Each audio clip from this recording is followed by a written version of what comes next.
हमें यहाँ पर वर्क एनर्जी थ्योरम के इक्वेशन का डेरिवेशन करना है जब हमारा फोर्स जो है वो बार बार चेंज हो रहा हो। अब हमें पता है एक वेरिएबल फोर्स के लिए हमारे वर्क डन का जो फॉर्मूला होता है ना वो होता है integration force into D S, जहाँ पर डी का मतलब होता है चेंज इन, ये डेल्टा है, चेंज इन डिस्प्लेसमेंट। जब हमारा फोर्स वेरिएबल होगा, जब वो बार बार चेंज होगा तो जो हमारा डिस्प्लेसमेंट है, जो हमारा डिस्टेंस कवर्ड है वो भी चेंज होगा। ये हमारा फॉर्मूला हो गया, फॉर्मूला फॉर वेरिएबल फोर्स है ये फॉर्मूला। अब यहाँ पर फोर्स को हम लिख सकते हैं मास इंटू एक्सीलरेशन और डी एस ऐसे का ऐसा ही। अब यहाँ पर देखो हमें लिखेंगे कि नाउ हमें पता है कि एक्सीलरेशन का फॉर्मूला होता है velocity upon time, that is rate of change of velocity. अब instead of using this formula हम ये फॉर्मूला यूज़ नहीं करेंगे इस जगह पर, क्योंकि यहाँ पर हमारा जो एक्सीलरेशन है ये कांस्टेंट नहीं है। अगर यहाँ लोग बोलते कि जो फोर्स है वो कांस्टेंट है, अगर फोर्स कांस्टेंट होता है तो हमारा एक्सीलरेशन भी कांस्टेंट होता है, लेकिन अगर हमारा फोर्स चेंज करता है, वेरिएबल होता है, तो ये एक यूनिवर्सल फैक्ट है कि हमारा एक्सीलरेशन भी जो है वो चेंज होगा।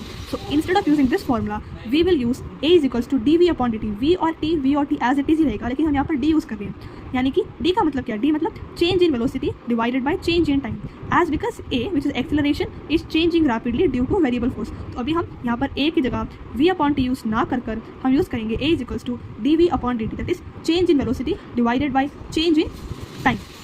अब डी का मतलब होता है चेंज इन, जिसको हम डेल्टा बोलते हैं। अब हम वापस आते हैं हमारे इस फॉर्मूला पे कि work done is equals to integration of mass into हमारा एक्सेलरेशन का फॉर्मूला हो गया D we upon D T into D S as it is. अब यहाँ पर अब जब हम इंटीग्रेशन पढ़ते हैं ना तब एक फॉर्मूला होता है, ये एक मेथड है कि इसको इस साइन को हम बोलते हैं इंटीग्रेशन। इसके अंदर अगर कोई भी कांस्टेंट वैल्यू होगी जो कि हमेशा ही सेम रहने वाली है, उसको हम बाहर निकालेंगे। तो हमारे यहाँ पर मास, एक ऑब्जेक्ट का मास ऑफकोर्स ये कांस्टेंट होता है, तो हम यहाँ पर इस m को जो कि हमारा कांस्टेंट मास है इसे हम बाहर निकालेंगे और अंदर लिखेंगे D we upon D T into D S. हमने बाहर क्यों निकाला, as because m is constant.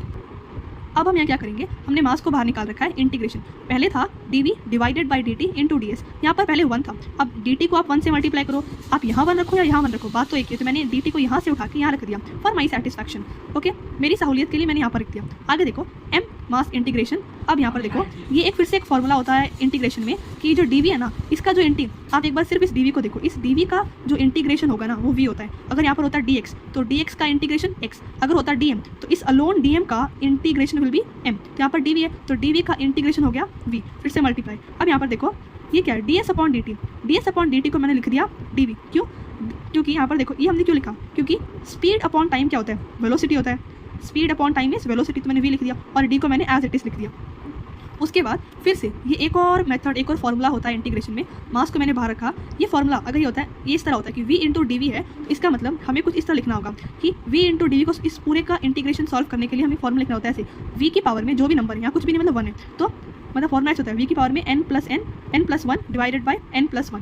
तो यहाँ पर v की पावर में कुछ भी नहीं है मतलब 1 है, सो v की पावर में 1 प्लस 1, नीचे भी 1 प्लस 1, तो यहाँ पर आ गया v की पावर में 2 और नीचे भी 2। अब अगर मान लो यहाँ पर होता v की पावर में 2 इंटू डी वी, यहाँ पर होता v की पावर में 2 इंटू डी वी, तो यहाँ होता 2 प्लस 1 3 और नीचे भी 3। अगर होता v की पावर में -2 तो यहाँ पर होता -2 प्लस 1, नीचे भी -2 प्लस 1, तो हमारा आंसर कुछ इस तरह आता। तो उसी को मैंने फॉलो करते हुए मैंने यहाँ लिख दिया कि mass integration v into d v क्या हो गया, ये हो गया v²/2, मैंने ऐसे लिख दिया। अब यहाँ पर मास बाहर है और v²/2। अब यहाँ पर आती है हमारी लिमिट्स। लिमिट्स का मतलब होता है कहीं कहीं जगह पर तो इंटीग्रेशन यहाँ पर ही खत्म हो गया, लेकिन हमें क्या दे रखा है, हमारे पास यहाँ पर लिमिट्स हैं, मतलब कि हमें फाइनल वेलोसिटी से लेकर इनिशियल वेलोसिटी तक जाना है। तो हम फाइनल वेलोसिटी यानी कि हमारी अपर लिमिट है उसे ऊपर लिखते हैं, लोअर लिमिट को हमेशा नीचे लिखते हैं। ये क्वेश्चन के हिसाब से होता है। अब यहाँ पर क्योंकि हम वेलोसिटी निकाल रहे हैं तो फाइनल और इनिशियल लिखेंगे। कभी कभी कुछ नंबर्स होंगे जो हमें क्वेश्चन में दे देंगे कि ये अपर लिमिट या लोअर लिमिट। अब यहाँ पर देखो एक बहुत ही क्रूशियल स्टेप, यहाँ पर हमें क्या करना होता है ना, जो अपर लिमिट दे रखी है पहले हम इस पूरे इक्वेशन के अंदर उस अपर लिमिट को सब्सटीट्यूट करके लिखेंगे, फिर अपर लिमिट में से माइनस करेंगे, सेम फॉर्मूला लेकिन अभी हम इस वेरिएबल की जगह पर यू लिख देंगे। फॉर एग्जांपल अब मानो हमारे पास यही एक इक्वेशन है, एक्सप्रेशन है सॉरी, अगर यहाँ पर होता x, यहाँ पर होता x, तो पहले मैं इस इक्वेशन के अंदर x की जगह पर v लिखती, फिर माइनस करती, फिर x की जगह पर u लिखती, फिर माइनस करती। तो ये माइनस मैंने इस तरह किया, फिर ये आ गया, इसको सॉल्व किया मतलब लिखा ढंग से, तो ये आ गया हाफ mv², ये आ गया -हाफ mu²। अब mv² और mu² क्या है, ये है मेरी फाइनल काइनेटिक एनर्जी, ये है मेरी initial, because v stands for final velocity and u stands for initial velocity. अब इससे मेरा आ गया वर्क डन का फॉर्मूला आ गया change in kinetic energy, that's it.